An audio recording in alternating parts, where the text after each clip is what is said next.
The heavy iron bolt of the gate clicked shut, but the silence that followed was louder than the machinery. Miriam stood on the porch, her husband's hunting rifle cold against her palm, watching two luxury cars pull away from her property line after a secret handshake.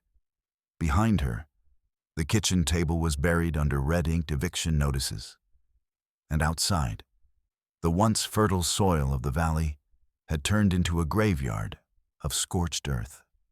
A sudden, sickening stench drifted from the dried-up creek, the smell of something precious rotting under the Oklahoma sun.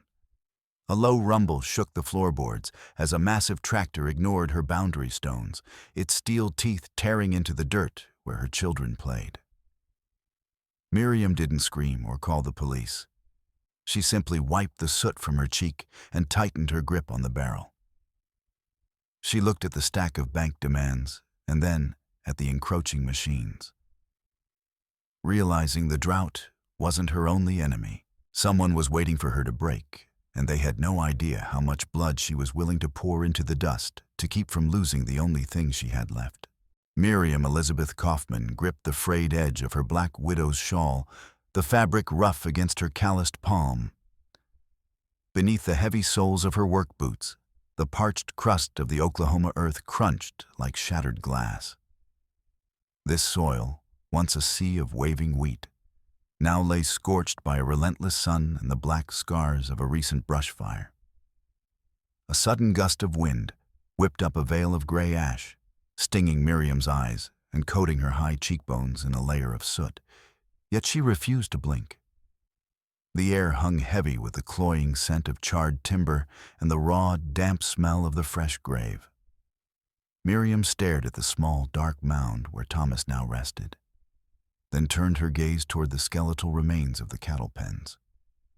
Her shoulders, already lean from years of labor, seemed to turn to stone under the weight of an invisible yoke. Every acre of this cracked wasteland and every hungry breath of the children waiting in the farmhouse now rested solely upon her. Inside the house, the floorboards groaned under Miriam's weary tread, a familiar protest that echoed through the empty hallway. On the kitchen table, bathed in the long, cold shadows of a dying sun, a stack of envelopes sat like a mountain of lead. Miriam traced the edge of the top letter with her thumb, feeling the grain of the cheap industrial paper. The red ink of the overdue stamp bled across the white surface like an open wound. She tore into the notice from the feed supplier, the dry paper rattling in her trembling fingers. Beside it, she laid the official stationery from the bank, its elegant crest a sharp contrast to the demand for immediate interest payments. Miriam sank onto a stiff wooden chair, the silence of the kitchen magnifying the rhythmic tick of the wall clock, each second sounding like a hammer blow against the coffin of her livelihood. A low, guttural throb of a diesel engine rumbled through the floor, making the window panes vibrate in their frames. Miriam shoved herself upright and marched to the door, stepping onto the porch while shielding her eyes against the rising wall of dust. James Blackwood's massive tractor, gleaming with fresh, aggressive paint, tore through the boundary line that had separated their properties for 3 generations. The steel teeth of the plow bit deep into Miriam's soil, ripping up the earth where she had planned to sow alfalfa, leaving behind jagged, ugly furrows. Through the glass of the cab, she caught the mocking curve of the driver's lips. Blackwood steered the machine toward her barn, kicking up a choking cloud of grit that settled on the fresh laundry and clung to Miriam's dark hair like a shroud. Miriam sprinted toward the multi-ton behemoth, her arms thrust high in a desperate command to halt. The engine coughed, sputtered, and finally died, leaving a ringing silence that felt more oppressive than the noise. Blackwood hopped down from the cab, adjusting his wide-brimmed hat with a slow, deliberate arrogance. Miriam stepped into his space, her finger jabbing into the center of his barrel chest. Her voice cut through the stagnant air like the snap of a whip as she gestured toward the ruined boundary. She demanded he turn the machine around and retreat behind the line of demarcation immediately. Her face burned with a cold, focused rage, her jaw clamped so tight the muscles bunched beneath her skin. Blackwood didn't flinch. He simply leaned back and spat into the dust inches from her boots. Blackwood let his eyes wander over the sagging fence lines and the hollowed-out troughs before his mouth twisted into a performance of pity. He remarked that Miriam's hands were far too delicate for such brutal land, suggesting that without a man, this farm would become nothing more than a graveyard for rust. Reaching into his back pocket, he produced a folded check and held it out. The figure he named barely covered the price of half her remaining head, let alone the value of the acreage. He leaned in, his words heavy with the implication that this was her only chance to keep her children from starving in the dirt. Miriam stared at the slip of paper as if it were a coiled viper, the icy fury in her chest crystallizing into a singular, hard point of resolve. With a sudden, sharp movement, Miriam snatched the check from Blackwood's hand. She held his gaze, her gray-green eyes flashing with a metallic brilliance that forced him to take a half-step back. Slowly, she tore the paper into tiny, jagged white scraps. The fragments fluttered to the ground, mingling with the soot and the grime. Miriam straightened her spine, her posture echoing the military rigidity of her father.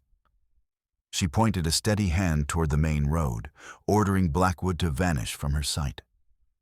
Every word she spoke carried the weight of the 3 generations who had bled into this soil. Blackwood grumbled a string of curses as he climbed back into his cab. But Miriam remained motionless, a solitary pillar of defiance, until the roar of his engine faded into the horizon. The lobby of the bank smelled of lemon wax and expensive cologne, a world away from the dust of the Kauffman Hills. Miriam smoothed the wrinkles of her only good dress, her fingers twitching despite her efforts to remain calm. Standing before the heavy mahogany door of the manager's office, she took a lungful of filtered air to steady her racing heart. She sat on the very edge of the leather armchair, her knuckles white as she gripped the folder containing the farm's deeds. When Harold Thompson finally looked up from his ledger, Miriam began to speak of payment schedules and the temporary setbacks brought on by the drought. Her voice remained level and professional, though the palms of her hands grew slick with a cold sweat under the banker's unblinking, bureaucratic stare. Thompson twirled a gold-plated pen between his thin fingers before swiveling a monitor toward Miriam. She watched the jagged lines of the graphs plunge toward the bottom of the screen, a visual representation of the collapsing value of local agricultural land. In a dry, monotonous tone, Thompson explained that the prolonged dry spell and the lack of modern irrigation had devalued her property by nearly half. Miriam felt the air in the office grow thin and suffocating. Each percentage point he cited felt like a clod of earth hitting a casket. She looked down at her hands, scarred and calloused from years of honest toil, realizing that in this sterile room of numbers and ledgers, her labor held no currency. The banker slid a new document across the desk, a fresh seal gleaming at the bottom, and the revised dates highlighted in bold, aggressive ink. Miriam's eyes scanned the fine print and froze. The time frame for the repayment of the principal had been slashed by 2/3. Instead of the years she had counted on, she was left with a handful of months. Thompson informed her coolly that the bank had re-evaluated the risk and now required an immediate return of funds. The paper felt hot against Miriam's fingertips, heavier than any stone she had ever hauled from a field. Her pleas for an extension broke against the banker's impenetrable expression as he tucked his pen into its velvet-lined case, signaling the end of the meeting. Miriam returned to the farm as the shadows stretched long and gray across the hills. She walked the perimeter of the north pasture, where brittle, yellow stalks stood in place of the lush grass that should have fed her cattle. She knelt and scooped up a handful of earth, watching it disintegrate into a fine, lifeless powder that held not a trace of moisture. Her gaze drifted over the wilting crops, their leaves curled and scorched by the relentless heat. The sheer scale of the disaster hit her with the force of a physical blow. Without water or a massive infusion of capital, this entire valley would be a desert within a week.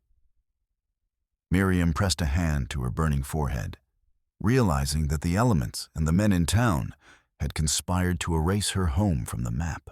From the open kitchen window, the sound of thin, forced laughter drifted out, and Miriam saw her son and daughter sharing a single, dry crust of bread. A sharp ache bloomed in her chest, a mixture of profound grief and a sudden, fierce surge of protective instinct. Her legs felt like lead, threatened to buckle under the weight of her exhaustion, but she forced herself to stand tall. Miriam touched the gold band on her finger and whispered a vow to the empty, uncaring sky. She promised that no one would cast her children into the street as long as blood moved through her veins. Her features hardened into a mask of grim determination, the vulnerability of the widow replaced by the iron will of a woman who had nothing left to lose but her soul. Near the edge of her property, Miriam spotted Blackwood's sedan parked alongside Thompson's town car. She watched as the two men exchanged a firm handshake and a folder of papers, nodding to one another with the smug satisfaction of predators sharing a kill. The puzzle pieces locked together in her mind.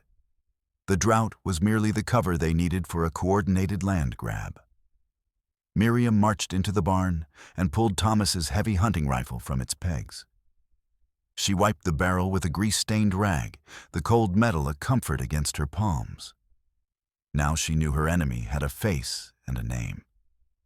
She strode to the gate and threw the heavy bolt shut, the metallic clank echoing across the silent fields. Miriam stood at the bend of the creek bed, her breath hitching in her throat.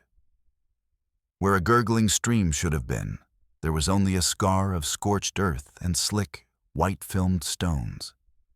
A heavy, sweet stench of decay hit her, forcing her to press her palm against her mouth to keep from retching. Two of her best cows lay on their sides, their bellies bloated into tight, gray drums, their glassy eyes staring blankly at the heavens. Above, a sharp flap of wings broke the silence. A massive vulture, its neck a raw, fleshy red, dropped onto the horn of a fallen animal, its talons scraping against the bone. Miriam snatched up a jagged rock and hurled it with all her might. But the bird only hopped a few feet away, its greedy gaze never leaving the carrion. The moon turned the edges of the pasture to silver as James Blackwood stepped silently from the shadows of the tree line. In his hands, the long handles of a pair of heavy-duty bolt cutters caught the pale light. He fit the steel wire between the jaws of the tool, and the dry metallic snap of the fence parting was lost in the rustle of the dry grass. The tensioned wire recoiled with a hiss, curling back to reveal a wide, jagged gap in the perimeter. Blackwood moved methodically along the boundary, leaving behind trailing tails of wire that swung limply from the cedar posts. When he finished, he spat on the hard-packed trail and vanished back into the dark, leaving the path to the treacherous canyon wide open for the thirsty herd. A ragged, frantic lowing tore Miriam from a shallow, dreamless sleep. She lunged for the window, yanking the curtain aside. In the gray pre-dawn light, the dark shapes of her cattle were moving in a chaotic mass away from the safety of the pens, ghosting into the shadows of the hills. She saw the lead bull dip into a misty hollow, the rest of the heifers following in a blind, desperate line. Their hooves hammered a frantic rhythm against the sun-baked earth, a sound that drowned out her scream.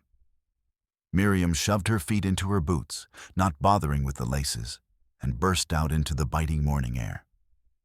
The last tail vanished over the ridge, leaving her alone in a yard swirled with choking dust.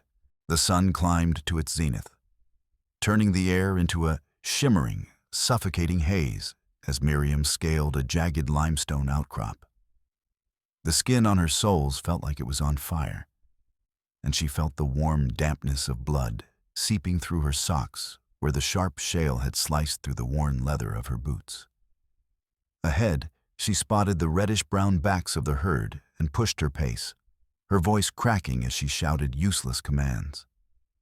Sweat stung her eyes and left salty tracks through the grime on her cheeks. Every step across the earth, which was cracked like old parchment, sent a jolt of pain through her knees. She swung a broken branch wildly, trying to head off the lead animals before they reached the toxic salt flats. The massive breeding bull suddenly skidded to a halt and whirled toward Miriam, dropping his heavy head low to the ground. Jets of hot, angry steam erupted from his nostrils, and his bloodshot eyes locked onto her small frame. Miriam froze, feeling the very ground vibrate beneath her feet as the beast lunged into a charge. The ton of muscle and fury bore down on her, kicking up a wall of sand. At the last possible second, Miriam threw herself off the edge of the embankment. She tumbled into a ravine choked with thorny scrub, the branches tearing at her skin and clothes. Her back slammed into the hard, dry floor of the wash, the impact driving the air from her lungs while the bull's frustrated roar thundered above her. Miriam limped back toward the porch, her hand clamped tightly over a jagged, bleeding gash on her side. Standing by her door was a young man, in a crisp, white shirt that looked absurdly clean against the filth of the farm. He held out a digital tablet and a heavy envelope embossed with a formal seal. Miriam left a smeared red thumbprint on the screen as she took the documents. The courier retreated to his car without a word, his eyes averted from the raw wound visible through the tear in her shirt. She sank onto the top step, the throbbing in her shattered knee matching the beat of her heart. The gravel beneath her feet felt like glowing coals, and the silence of the farm felt heavy, as if the land itself were waiting for her to fail. She tore open the envelope, the legal jargon swimming before her eyes from sheer exhaustion. Her gaze locked onto a figure with a long string of zeros and a bolded sentence regarding the total liquidation of her debt. Miriam reread the date. Exactly 7 days remained before the sheriff's deputies would place a lock on her gates. The paper smelled of fresh ink and air-conditioned offices, a scent that felt like an insult in this parched valley. She crumpled the edge of the ultimatum, a cold knot of dread tightening in her stomach. 7 days were all that stood between her children and the road. The document felt sharper than any blade she had encountered that day. Miriam threw her weight against the starter pedal of the old farm truck, the engine coughing out a plume of black soot as the chassis shuddered. Just as she slammed the gear into place, a yellow bulldozer rumbled into her path, blocking the exit. She watched through the cracked windshield as the steel bucket tilted, dumping a load of massive concrete blocks, tangled with rusted rebar, onto the only road out. The roar of the falling debris drowned out her idling engine.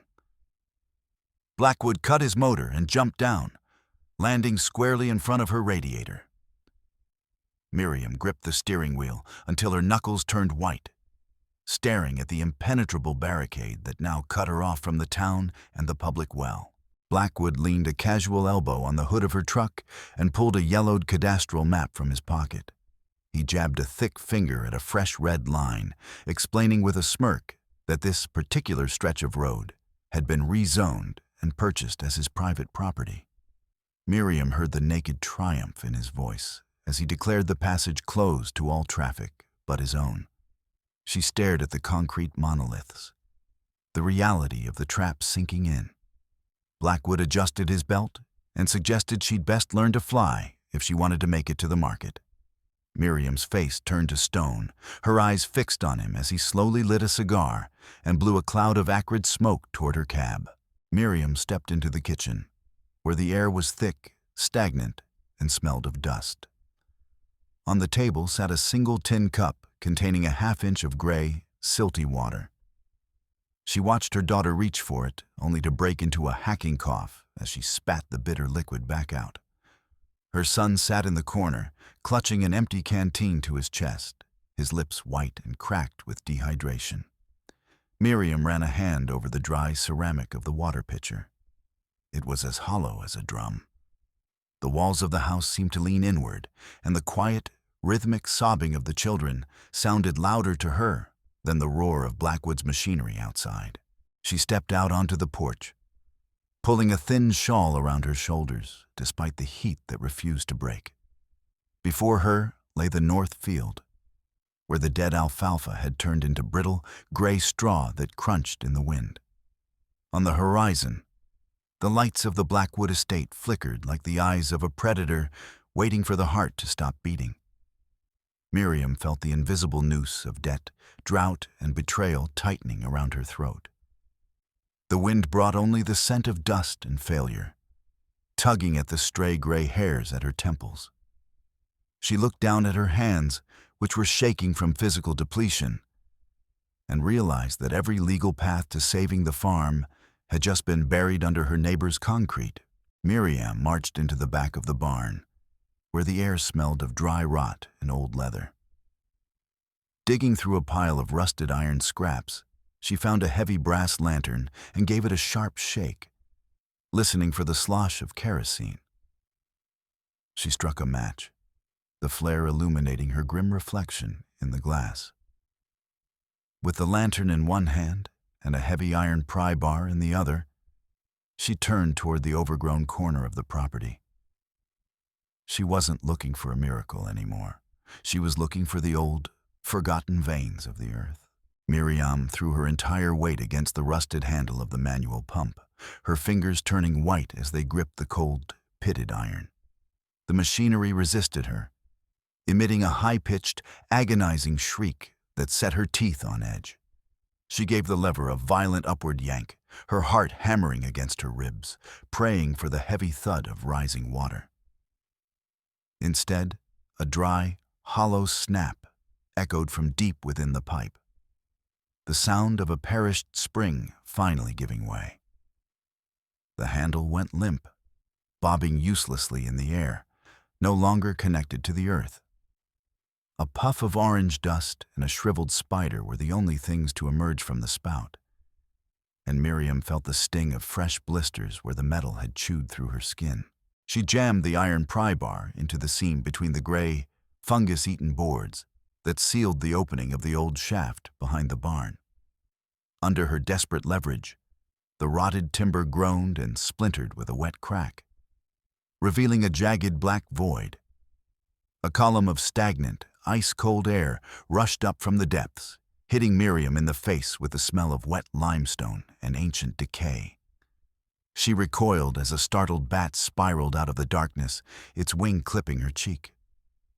The edges of the well crumbled, sending a shower of pebbles into the abyss. She waited, but no sound of a splash ever returned to the surface. Miriam stared into the hole, where a thick, almost tangible gloom seemed to swirl like smoke. Miriam looped a length of coarse hemp rope around her waist, the prickly fibers biting into her ribs through her thin cotton dress. She tied a frantic bowline knot, testing its strength with several sharp tugs. She threw the other end of the line over a darkened oak rafter in the barn, the wood creaking under the sudden load. She took several turns around a massive support pillar, creating a crude belay system. Dust tickled her nose as she checked the tension. To anyone else, the knots might have looked like a death trap. But to Miriam, they were the only bridge between her children and the grave. She tightened the loop one last time, her jaw set in a hard, straight line. She swung her legs over the crumbling masonry of the shaft and lowered herself into the pit, surrendering her weight to the straining rope. The toes of her boots searched for purchase on the slick, moss-covered stones of the inner lining. Beneath her feet, the ancient mortar disintegrated, sending a cascade of debris whispering down into the dark. The walls of the well closed in above her, shrinking the circle of the afternoon sky until it looked no larger than a silver coin. She felt the dampness seep into her clothes, and her fingers, clamped onto the rope, began to go numb. Every movement she made produced a dull, hollow echo that rose from the lightless, suffocating throat of the earth.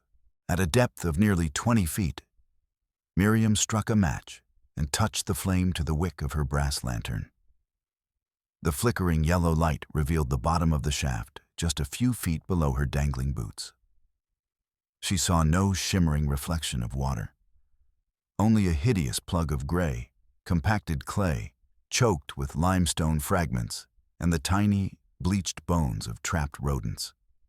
The surface of the blockage looked as dry and impenetrable as a sun-baked road. Miriam dropped onto the debris, her boots landing with a heavy, thudding sound that suggested no hollow space beneath. The lantern light caught the deep fissures in the walls where life had once seeped through, now strangled by pale, corpse-like roots. Miriam dropped to her knees and began to claw at the dense clay with a battered tin bucket. The metal edges scraped against the stone, throwing off tiny sparks and filling the cramped space with a fine, choking grit.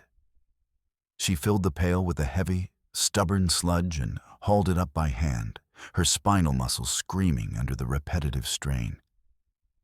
In the confined space, the air grew thick and hot, and sweat poured into her eyes, blurring her vision. She gasped for air, but each breath brought only the taste of stale dust. Every bucket of muck felt heavier than the last, but she dug on, her fingernails tearing against the unyielding limestone. From somewhere far above, beyond the narrow throat of the well, a low rhythmic throb began to vibrate through the stone. Miriam froze, pressing her ear against the cold, damp wall of the shaft. The earth around her began to shiver, transmitting the powerful rumble of Blackwood's bulldozer. She heard the screech of tearing metal, the sound of his steel blade uprooting her fence and crushing the cedar posts into the dirt. Blackwood revved the engine, and his triumphant shout drifted down to her, muffled but unmistakable. He clearly thought the farm was abandoned, a prize finally ready for the taking. The sound fueled a new wave of adrenaline, and she drove the bucket back into the mud with renewed fury. A sudden, violent jolt rocked the foundations of the shaft as the heavy machinery passed dangerously close to the opening. Miriam cried out as a shower of gravel rained down on her head.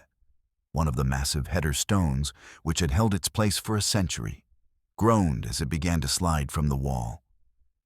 She watched in slow-motion horror as a black crack widened in the masonry directly above her. The boulder, weighing hundreds of pounds, tore free, bringing a shelf of earth with it. Miriam tried to throw herself back, but the narrow confines of the well offered no escape. The roar of the falling stone drowned out her voice, and the space filled with a blinding cloud of ancient, suffocating dust. A white-hot flash of agony lanced through Miriam's body, radiating from her foot to the base of her skull.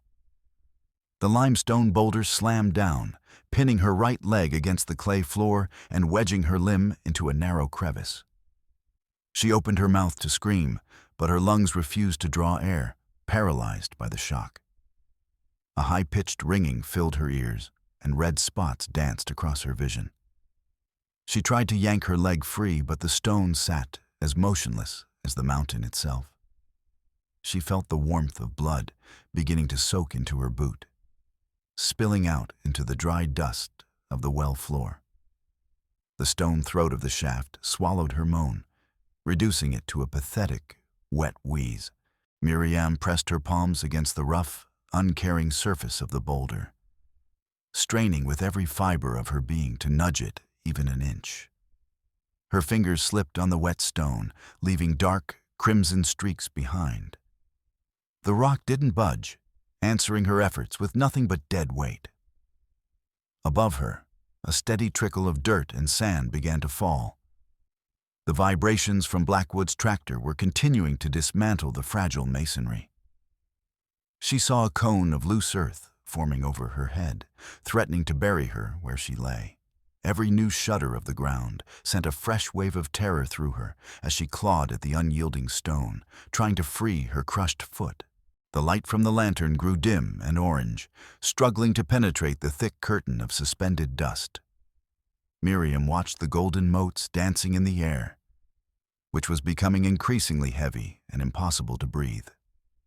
The mouth of the shaft above her looked miles away now, a tiny, unreachable portal to the world of the living. She felt a creeping numbness spreading through her limbs, her eyelids growing heavy from the lack of oxygen. Every second in this stone trap brought her closer to a blackout, after which the shifting sands would finally erase her. She stared at the fading beam of the lantern, realizing her life was now measured by the few ounces of kerosene left in the reservoir. Miriam's head lolled against the cold stone, her vision narrowing to a pinprick of light. Her hand, limp and trembling, brushed against the base of the boulder. Instead of the dry, dusty grit she expected, her skin met a sudden, piercing cold. She flinched, her eyes snapping open. She pushed her fingers deeper into the gray slush at the rock's edge, and instead of resistance, she felt a heavy, oily mud that smelled of deep earth and ancient rain. Between her knuckles, a tiny, persistent pulse of water began to throb, soaking greedily into her skin. It wasn't just dampness. It was the icy, pressurized breath of an underground river, clawing its way through the fractured rock to find her. She ground her teeth until she heard the bone creak in her jaw, reaching blindly for the iron pry bar half buried in the muck. Every movement sent a fresh wave of white-hot fire through her pinned leg, but she ignored the nausea. She gripped the slick, blood-stained metal and, with a guttural cry, drove the point into a seam of layered shale. The iron clanged against the stone, throwing sparks into the gloom. She struck again and again, her heart hammering against her ribs like a trapped bird. On the fourth strike, the rock didn't just chip. It groaned, a deep, resonant sound of the earth finally surrendering its secrets. The floor beneath the pry bar erupted. A whistling jet of black water shot upward, followed instantly by a roar that sounded like a freight train entering the shaft. The sheer hydraulic pressure slammed into the boulder, lifting the massive stone as if it were a piece of cork, tossing it aside and freeing Miriam's mangled leg. The well began to fill with terrifying speed, the water swirling into a violent, frothing vortex around her waist. Icy spray blinded her, washing away the grime and the blood, as the liberated spring began to buoy her body upward, pushing her toward the narrow circle of the sky. Miriam lunged upward, her fingers catching the sodden, swollen hemp of the rope. The rising tide from below acted like a piston, shoving her toward the surface and helping her overcome the friction of the slick walls. Her fingers, cramped into claws by the cold, dug into the rough fibers of the knots. She choked as a wave surged over her head. But she refused to let go, her shoulder muscles burning with a pain that felt like a brand. Her knees caught on the jagged edges of the masonry, leaving streaks of red on the stone. But she kept her eyes fixed on the widening circle of twilight above. She rolled over the rim of the shaft and collapsed onto the hard, prickly grass, her lungs burning as she sucked in the evening air. Behind her, a mounting roar shook the ground, and a massive column of water geysered out of the well, soaring 10 feet into the air. The clear, cold spray shattered into a million diamond-like drops, turning her dusty yard into a surging lake. Miriam lay in the mud, the weight of her soaked clothes pinning her down. But she watched with a delirious joy as the water carved paths through the parched earth. The flood surged toward her dying pastures, and she saw the very dust beneath her hands turn into rich, dark silt. Miriam used a broken fence rail as a crutch, dragging herself toward the barn where a heavy canvas hose hung from its rusted hooks. Her fingers shook as she threaded the brass coupling onto the discharge pipe of the new overflow. A dull thud of pressure hummed through the line, and the hose in her hands bucked like a living thing, turning into a rigid, vibrating serpent. She aimed the brass nozzle toward the road, where the yellow snout of Blackwood's bulldozer was emerging from a cloud of dust. A high-pressure jet of ice-cold water slammed into the machine's windshield, the wipers thrashing uselessly against the deluge. Miriam stood her ground, teeth bared, holding the roaring stream like a weapon of war. The bulldozer skidded to a halt at the gate, its blade digging a deep trench in the suddenly softened earth. Miriam took a limping step forward, never lowering the hose, the spray creating a mist that caught the setting sun. As Blackwood leaned out of his cab, she reached into her shirt and pulled out a damp but legible folder stamped with the seal of the State Water Board. She shouted over the roar of the water, citing the statutes on the protection of artesian aquifers that ran beneath her land. Her face, a map of mud and dried blood, was radiant with triumph. She pointed to the geyser behind her, a resource now more valuable than all of Blackwood's dry acreage combined. Blackwood slowly pulled off his hat, watching as the water flooded his dry wheel ruts and turned his carefully constructed blockade into a slurry of mud. The smugness vanished from his features, replaced by a look of stunned disbelief as the ground beneath his boots began to bubble and hiss. He looked at the roaring fountain behind Miriam and realized his monopoly on the valley's water was dead. His heavy shoulders slumped, and his fingers nervously kneaded the brim of his hat. Miriam saw the look in his eyes, the look of a predator who had just realized he was no longer at the top of the food chain.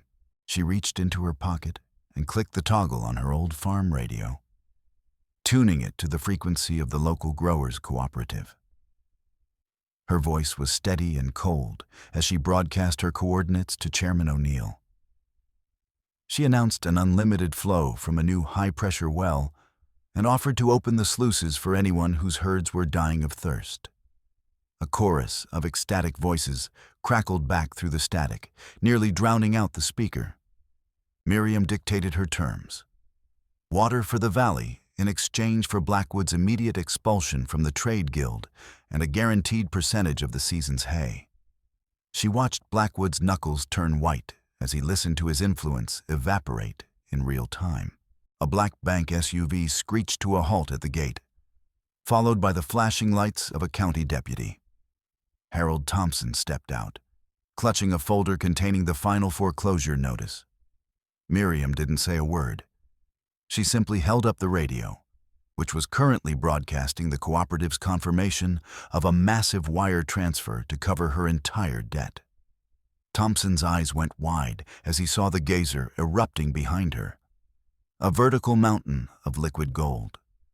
The deputy leaned against his car, watching the water with a grin, while Thompson nervously licked his lips and slowly began to tear the foreclosure papers into small, useless pieces. Miriam stood on the top step of her porch, her children's small hands clutching at her damp skirt. They looked at the surging water with a kind of holy awe, their cracked lips finally curling into hesitant smiles. From the road, she heard the derisive whistles and shouts of neighboring farmers who had gathered to witness Blackwood's humiliation. She watched as her neighbor, his face a dark shade of purple, hooked a chain to his concrete blocks and dragged them away in a cloud of shameful dust. The grit from his retreat was quickly settled by the mist from her well. Miriam pulled her children close, feeling the rhythmic, steady beat of their hearts against her own. She closed her eyes and took a deep, agonizingly sweet breath, filling her lungs with a scent of ozone and wet grass. On the horizon, where the heat haze of death had shimmered only hours before, the outlines of the hills now looked sharp and full of promise. The water continued to roar behind her, a song of survival that echoed across the Kauffman hills. And for the first time in years, Miriam knew the land was finally hers to keep.